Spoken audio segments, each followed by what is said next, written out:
দুনিয়াতে যে সকল মানুষেরা সবর করে সুখে এবং দুঃখে সর্বাবস্থায় আল্লাহর উপরে কৃতজ্ঞ থাকে, যত কষ্টই আসুক না কেন, যারা ধৈর্য ধারণ করে, রাব্বুল আলামিন তাদের জন্য চমৎকার একটা ঘোষণা দিয়েছেন।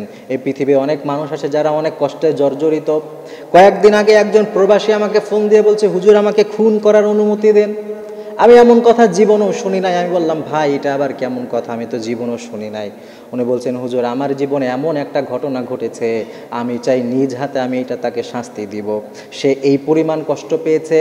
এই যে মানুষ কষ্ট পায়, সে এরপরে এমন একটা স্টোরি বললো যেটা বলার মতো না। 4টা জীবন নষ্ট করে ফেলেছে একটা মানুষ।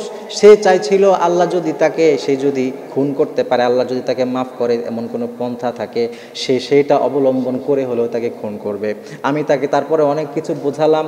এই যে পৃথিবীর মানুষেরা এত কষ্ট করছে, অনেক মানুষ আছে বিভিন্ন কষ্টে তারা থাকে, জর্জরিত থাকে। অনেক সময় দেখা যায় যাদের ঈমান দুর্বল, তারা কষ্ট সহ্য করতে পারে না। অনেক সময় নিজেরা মাজলুম হওয়ার পরে কষ্ট সহ্য করতে না পেরে এরপরে তারা নিজেরাই জালিম হয়ে যায়। কিন্তু জালেম হওয়া যাবে না, বরং কষ্টকে সময় সবর করতে হবে। যারা সবর করতে পারবে এবং সর্ব অবস্থায় আল্লাহর উপরে কৃতজ্ঞ থাকতে পারবে, রাব্বুল আলামিন তাদের জন্য চমৎকার ঘোষণা দিচ্ছেন। আল্লাহ বলছেন, ওয়াকালুল হামদুলিল্লাহিল্লাযী আযহাবা আন্নাল হাযানা ইন্না রাব্বানা লাগফুরুন শাকুর। আল্লাহ বলছেন, যারা এই দুনিয়ায় ধৈর্য ধারণ করবে, সবর করবে, এদেরকে আল্লাহ তাআলা যখন জান্নাতে ঘোষণা দিয়ে দিবেন, এই মানুষগুলো জান্নাতে যাওয়ার পরে রাব্বুল আলামিনের কাছে বলবে, আলহামদুলিল্লাহ, সব প্রশংসা আমার এমন একজন আল্লাহর, আযহাবা আন্নাল হাযান, যিনি আমাকে এমন একটা জায়গায় এনেছেন, এইখানে আনার পরে আমার দুঃখ কষ্ট যা ছিল সব কিছু দূর হয়ে গেছে। সুবহানাল্লাহ বিহামদি। তারা আল্লাহর সামনে ঘোষণা দিতে থাকবে যে আমার যত দুঃখ ছিল, যত কষ্ট ছিল দুনিয়ায়, আমি যে একমাত্র আল্লাহর জন্য সহ্য করেছি, আজকে তার প্রতিদান হিসাবে আল্লাহ তাআলা আমাকে এমন এক জান্নাত দান করেছেন যে আমার জীবনের সব দুঃখ যাতনা সব কিছু আমার হৃদয় থেকে চলে গিয়েছে।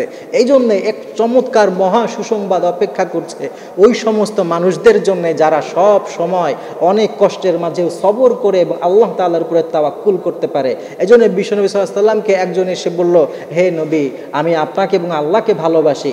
তখন নবীজি সাল্লাল্লাহু আলাইহি ওয়াসাল্লাম বললেন, তাহলে তুমি বিপদ আপদ আসার জন্য রেডি হয়ে যাও। মানে এর দ্বারা যেন বুঝাতে চেয়েছেন, যারাই আল্লাহকে যত ভালোবাসবে, যত কাছাকাছি আসবে, আল্লাহ তাআলা তাদেরকে বিভিন্ন বিপদ আর মুসিবত দিয়ে পরীক্ষা করবেন। কিন্তু এই মুসিবতটাকে সময়ও যারা সবর করে আল্লাহর উপরে তাওয়াক্কুল করে খুশি থাকতে পারবে, আল্লাহ তাআলা তাদের জন্য এই মহা সুসংবাদ রেখেছেন, এমন এক জান্নাত তাদেরকে দান করা হবে যেইখানে তাদের কোনো দুঃখ আর কষ্ট স্পর্শ করতে পারবে না, এবং তারা দুনিয়ার সব রকমের দুঃখ কষ্ট ভুলে গিয়ে বরং আল্লাহ বলছেন তাদের জন্য আমি এমন কিছু রেখেছি যেটা তারা কল্পনাও করতে পারেন নাই।